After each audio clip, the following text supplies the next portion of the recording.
discussing it, or Messiah and I were discussing it, and you know, the only thing we can think of that could be better for you than getting Evan Mobley would be to be getting Evan Mobley in one of these guards. Do you agree? And you pregnant pause.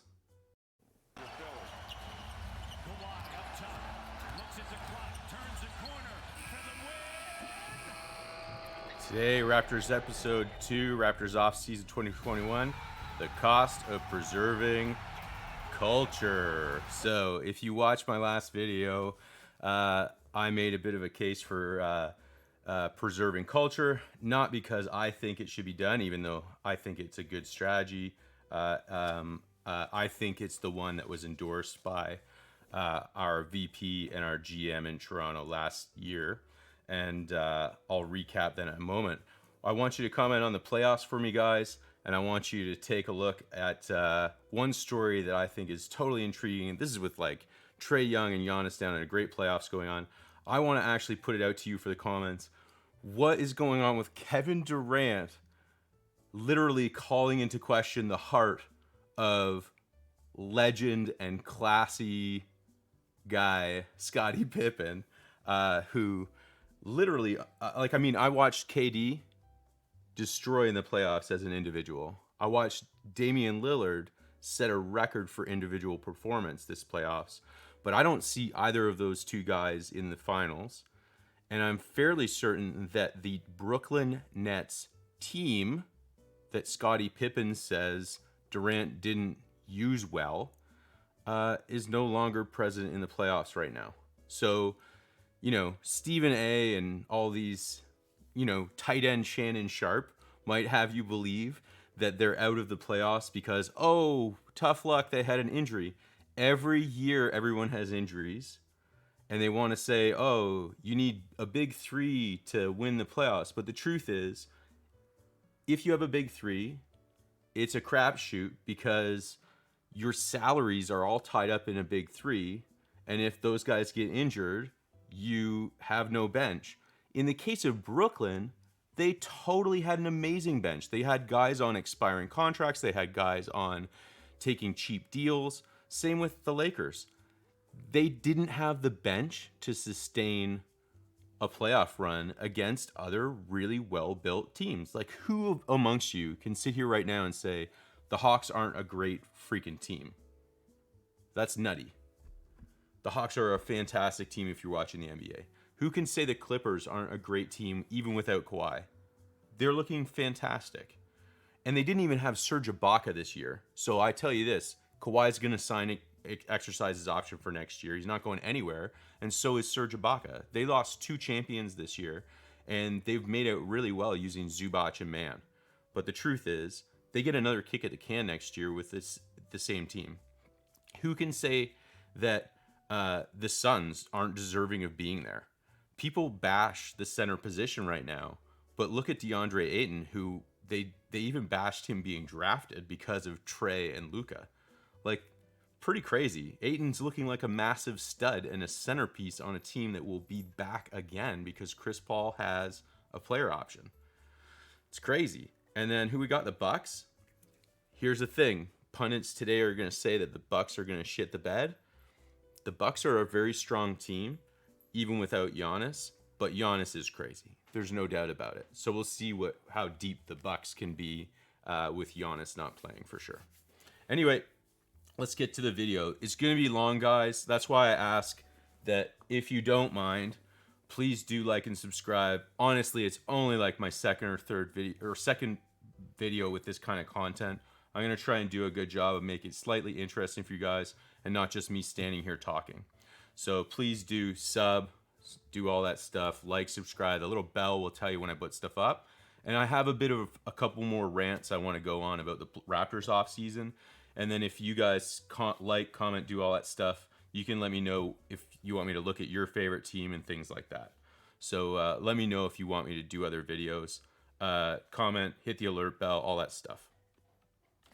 So as I say, the videos will go a bit long, but they're going to be thorough and they're going to be to the point. And I'd like you to comment.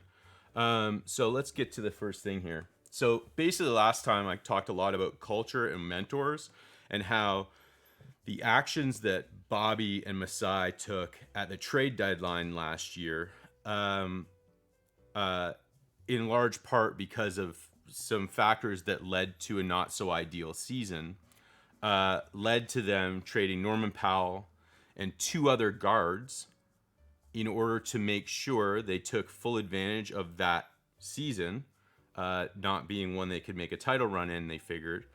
And they took advantage of it and developed under at the time, 7 championship players helped develop the young core of the Raptors. Specifically Malachi Flynn and Jalen Harris, and they're one of the pieces in the Norman Powell trade. Obviously, Gary Trent Jr., who just looked like he could be potential 6th man of the year if they can improve his defense. So they have these high IQ players that play defense. Both Harris and Malachi Flynn were defensive standouts in college. They have these guards that have something that you could only show someone how to walk the walk. Do you understand? And it's something that those of us in Toronto saw actually like palpably in the 2018-2019 season, because there was a type of swagger that can win you championships that came in our dressing room when we got Kawhi and Danny Green. And I would argue even who's what's the name of the dude that has like all the rings from being with Golden State? Pat McCaw. Like, I would even argue that guy is aware, do you know what I mean, of what it takes to win a championship.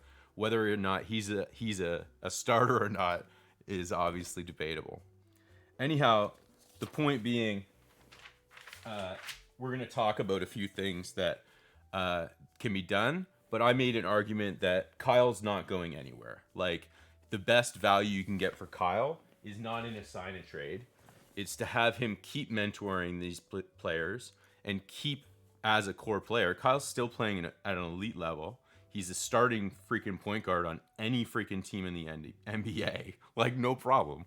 Seriously, if you start Kyle Lowry as your point guard in the NBA in a team constructed like the Raptors, okay, like he's built for a certain type of team. In fact, this team is built for Kyle. Do you understand? Then he fits, right? And you can't take away the ability to train these young guys and keep culture. So the Raptors are paying the price of culture, and it's going to cost them some money to keep Kyle this year. And it means that we can't go out and spend a whole bunch of money on Richaun Holmes. So what are we going to do? Let me pitch you, because I'm not saying they don't do something like that. I'm not saying Kyle doesn't go in a sign and trade. But what I am going to propose today is that there's alternatives that I'm not seeing the rest of the media covering, including YouTube favorites of mine that cover the Raptors. And so I'm going to discuss those today. So my pitch is they're going to keep Kyle around as long as possible, and they're going to get the best possible trade value for him if they trade him at a trade deadline timing. And obviously he has cap implications for them this year, but we're also going to look in this video at trade scenarios that involve the number 4 pick. We're going to talk about Gary Trent Jr. He's a restricted free agent. We're going to talk about the value that expiring contracts have and why I said in the last video that Aaron Baynes and Rodney Hood are valuable. And then we're going to talk about potential suitors for our number 4 pick. And I know everyone's got a boner for the number 4 pick and that it's a franchise-altering player. And I agree. Like, I have a total huge boner for that pick, okay? I know who I would take. Like, you know what? I'll do a draft video on who I would take. If I could take one of the 3, I'll do a video on that. But that's not this video. This particular video is instead going to cover, let me make sure I got my notes here. So I think, yeah. So this particular video instead is to discuss why Kyle's not moving anywhere. So he's not moving anywhere because we're going to keep him around to mentor. And he's going to want $50 million for 2 years, they figure. That's going rate for Kyle. It's money well spent. It's a good contract. How much do we need for Gary Trent Jr.? Well, he turned down $54 million and change with Portland. That's why he was available, and and Bobby were able to get him. So we figure he's going to be somewhere above 60 million for 4 years, which is 15 million a season. Now, the reason I put the title here, Bird Rights, Timing, and Restricted Free Agents, is because we're going to talk about those now. All right. So Kyle Lowry's a restricted free agent. That means that in terms of timing, we could have a deal with Kyle tomorrow. But come a certain point in the season after the draft, teams will have an opportunity to sign free agents, and anyone can talk to Kyle if he doesn't already have a deal with us. The mainstream media would have you believe that he's going to do a sign and trade. The Raptors will sign him because we own his bird rights. And that's significant because if we sign him, we can sign him for more money than every other team because of his bird rights. And if you know anything about the NBA, you know the name Larry Bird. If you know anything about sports, you should know the name Larry Bird. Bird rights came about because Larry Bird had played his entire career with the Boston Celtics, and everyone, because we all lived in a classy era of sports where we hated people that would dope and hit more home runs, and we valued guys like Will Clarks and Wade Boggs and guys like that literally just were incredible players that didn't juice, okay? So anyway, when we get to this stuff, we're valuing people like Larry Bird, and we're saying, hey, let's be nostalgic. Let's make a system where they can stay in that town, or at least the team has an advantage to retain them so that they can retire as a Celtics legend or a Raptors legend like Kyle Lowry. And what you're allowed to do is you're allowed to sign players that you have the bird rights for, okay? If you have accumulated enough bird years, when it comes time to sign them, you can sign them for more money to stay in town than another team. Now, what's interesting is, provided it's done via trade, and there's some other nuanced reasons, you can actually trade not just the player that you have bird rights on, but the number of bird years that you've accumulated that allow you to do these sorts of things and take advantage of them. So when you sign and trade Kyle, they're going to get a player that is being potentially paid more money, but they're going to get a player that they can also trade themselves if things go wrong. So it's an insurance policy, if that makes sense.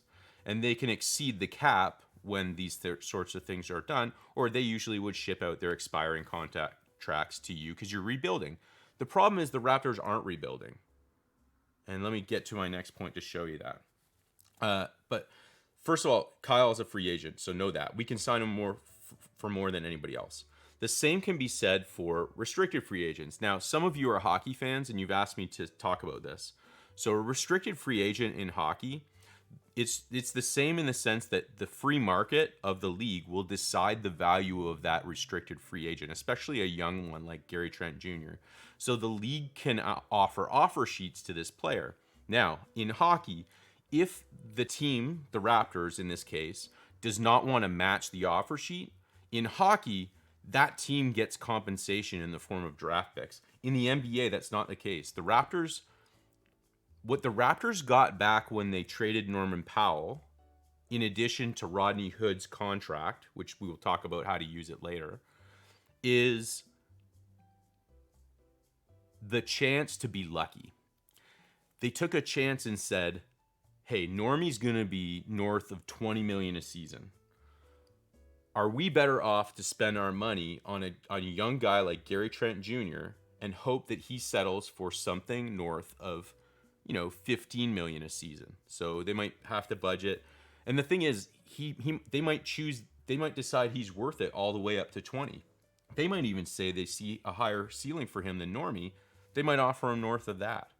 So, but they have to keep in mind the other positions on their team.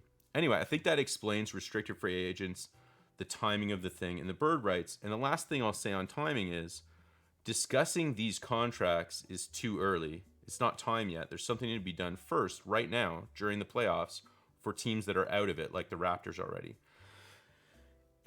But we do have to note these numbers. So we need 50 million for Kyle and 60 million probably or north of for Gary Trent Jr. But if he gets a huge contract from someone else and we say he's not worth it to us, what we'll do is you'll definitely see a guy like Stanley Johnson back or something like that comes in, and we might have to get, a player league minimum to get a shooter to replace him or something, right?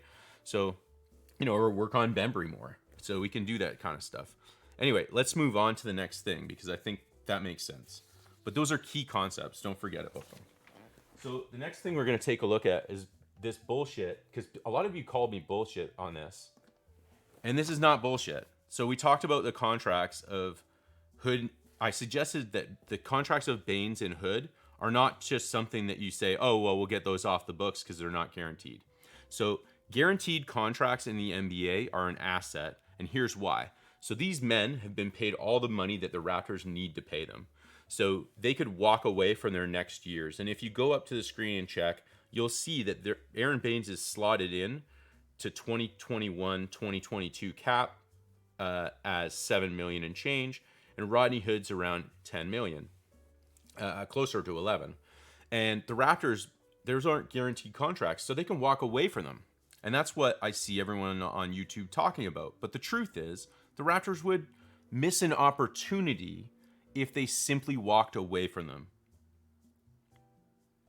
Because, provided there are 4 days remaining before the NBA draft, expiring contracts like the 10 million and the 8 million, let's call them together like 19 million, is that, or 18 million, is that fair? Let's call them 18 to 9, it's 19 million. Together they're $19 million. Let's say we're above the cap, okay? And we want to trade for another player. We need to stay at the same cap level, okay? We need to even each other out. So we can use these contracts to do that. So let me show you how this works. And let me show you, the best way to show you is actually to look at last year's Raptors lineup.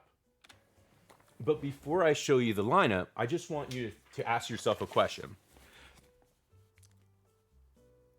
Masai could have just got, now some might say, okay, the Raptors had to take Rodney Hood to create room in cap space for Portland, and that's true.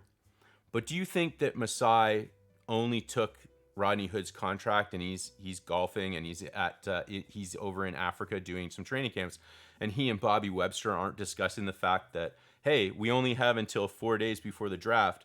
Is there a scenario where we want to actually give up an asset, a young asset, to fulfill our core? And this is where we need to look at the Raptors lineup for last year. And I'm going to convince you that we might be getting rid of our top asset. Okay? So here we go. Don't roast me yet, but make sure you like and subscribe if I convince you here that there's a scenario where this happens. Okay, here's the scenario. So it's all about winning the Larry. That's what it comes down to. We want to win a championship. So here's our lineup from last year. Oh, wait, fuck, that's Christian Wood. Oh, wait, fuck, that's not Aron Baynes, that's Vucevic. Oh, wait, fuck, that's Karl Anthony Towns. Like, okay, so how do we get these players? We have to give up our number 4 pick to have a lineup that looks like this. But look at this fucking lineup and add Gary Trent Jr., add Malachi, add our young core, add Chris Boucher, add all of those things to this. And I'm telling you, we can potentially have these players, these types of players. And I haven't done the strict math, okay? But you can go and check this kind of thing. It will work on a trade simulator, okay? So I'm not fucking with you. This is not like Aron Baynes is blocked out deliberately. And let me show you. So if you still have a boner for the number 4 pick, I get it. These are incredible players, but let me show you what our lineup looks like differently.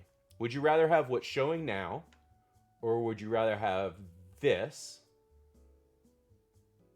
I've been watching tons of these players. Like Evan Mobley, for me, amazing. Jalen Green, Jalen Suggs, all of them. Like, I love Jalen Suggs. Like, that's a guy I would build a team around. I would happily build a team around Jalen Suggs. I'm telling you. But look at this. Am I trying to build a team, or am I trying to win a freaking chip? Because one of those teams wins a championship, potentially. No freaking joke. That's a championship team. Any of those rosters, even the Christian Wood roster, is a championship. Is any of this possible? Well, I ran it through trade simulators. I even adjusted Kyle and Gary Trent Jr.'s salaries. Okay, so I'll show you that. But here we go. So here's Raphael Stone from the Houston Rockets. He lucked out, and he actually gets to pick second. So here's the scenario. We call up Raphael Stone, and we say, Raphael, congratulations on the second overall pick. You must have been sweating your nuts off. He's like, totally. We'll say, you must be really happy to be getting one of these guards or Mobley. And he will play coy, and he will not tell us which one he's going to take. But he'll say, yes, but, are you interested in the pick? Nothing's set in stone. Because that's just what you say. Nothing's set in stone. We're open to anything. And that's when you say, well, Bobby and I were discussing it, or Messiah and I were discussing it. And, the only thing we can think of that could be better for you than getting Evan Mobley would be to be getting Evan Mobley in one of these guards. Do you agree? And you pregnant pause. And you might just hear his jaw drop.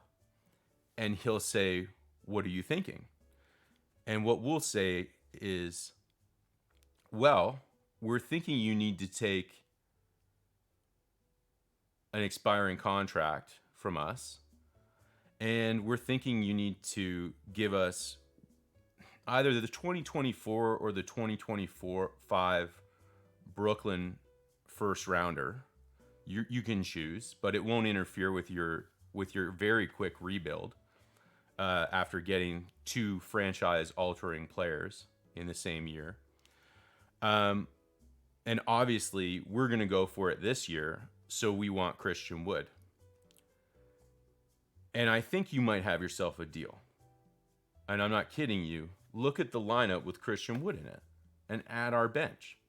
Why are you even drafting this year when you can do that? And I'm telling you, I'm excited for the draft, but this is a real scenario that Bobby and Messiah are looking at immediately right now because, hey, P.S., Raphael Stone, we have to make this deal before the draft by 4 days because day 3 before the draft, you can't do these anymore. You can no longer do it. Okay, so it's a ticking thing. It's pressure that we don't create as the franchise. And then we also remind them that we have some other people looking at this. And we'll get into that in my next draft video. But the Bulls, is it realistic? My sense tells me that it's not. I don't think that Bulls vice president Antonius or whatever is going to do anything because he went all in last year on Levine and Vucevic combo. And I just don't see him, admitting that maybe he screwed up. I think actually they're going to sell off all their young guys like the Derek Whites and stuff. And they're going to look to do something there. Arturas Karnišovas or something like that. Anyway, so I don't think Vooch is likely, but the math does work, okay? So, and then down at the bottom with the T-Wolves, Towns is a crazy talent. Obviously he's had some injuries, but he sounds like he's disgruntled. And the guy on the left with the water bottle, their VP of operations, is a Moneyball guy. And his name's Gerson Rosas or something like that. He's Colombian. I don't know how to pronounce that. I apologize. But he's a Moneyball guy. He has no ties to Karl Anthony Towns. He was brought in to fix things. And, they were all proud of him for moving Wiggins and all that stuff. But Towns might be disgruntled. And then you've got a guy that helped draft Towns and develop him in Scott Layton. And so Scott Layton is going to be the key factor as to whether Towns gets moved for sure. There's some other guys in the organization too that obviously have ties to him. But if the GM and VP both see eye to eye, that getting value for Towns and complementing the drafts that they've had the last 2 years, you'll see Towns get moved, and you'll see, their I'm drawing a blank, but their freaking guard, Towns, good buddy. What the hell? Anyway, moving on. So yeah, these are all potential scenarios, and there's other ones that exist within the league. What I want to make clear though is that I'll turn off the GM overlay. They're only doable if you bring it. So here I have the contracts adjusted, but I don't have the expiring contracts. Here's expiring contracts. You can see that it's now successful. Okay. And then here's going to be the Vooch one. And then in a moment, you're going to see the Towns one. And what you can see is I gave Kyle 2 years. I made it front heavy. So I gave him 27 in the first year and 23 in the second year, because you want, ideally with a player like Kyle, to make his contract better and better. And you might keep Kyle for the two terms. Like if it doesn't work for you, you have Kyle on a very favorable contract for a guy that he is, especially compared to the free agent class this year. It's not very strong. Like, you get a guy like Kyle and you get to go 2 seasons with him, going for a championship with young players developing. But yeah, you don't get to draft one of these 4 players. That's the downside. Anyway, guys, if you like what I'm saying here, I'm saying it's all about the Lowry. And so if you like what I'm saying, go test these out yourself. Try and do these trades, okay? And tell me what you think. So remember, you heard it here first, and that's why you should subscribe and hit on alerts, because of the insight I'm giving you, and that's that they still might sign and trade Kyle. But I say the cookie crumbs say that they don't want to. I say his contract is favorable, and even if they need to break it up, they can break it up and still pick up a guy like Christian Wood as a core player. And that solves a position that we of need for us, with a timeline that lines up with the rest of our core. All right? So, yeah. Anyhow, make sure you like and subscribe if you like the video. Comment. Definitely tell me what you're thinking. But remember this one thing I want to say. I love the idea of the number 4 pick. But you know what else I loved? Jakob, Jonas, and this guy, what was his name? Who I loved him. He was incredible. And we had to give him up to win a championship. Oh, that's right. DeMar DeRozan. Let's all sit here for, a little stretch and just remind ourselves of what it took to win a championship in 2019. Because this is what we had to give up.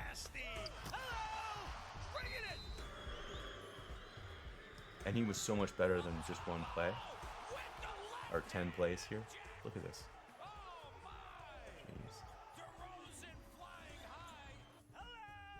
Jeez. There's a couple here that are crazy. Oh, that was Damari Carroll missing a shot, I think. That's good. Yeah, that's Damari missing a shot. That's hilarious. And then DeRozan just flushes it over Rubio. Oy, oy, oy. I hope the volume's okay on the vid. Nice. Seriously, guys, like, who didn't think DeMar was amazing? He's amazing. He's a class act. DeMar is a class act.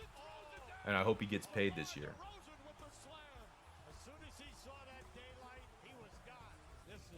Nice. Jonas, too. Like I said, like, Jonas, Jakob, and DeMar, that was looking pretty good. I think you got to trust that Masai and Bobby are looking at this option of trading the pick and getting a guy like Christian Wood, for sure. There's, like, Houston. I think Houston takes that trade.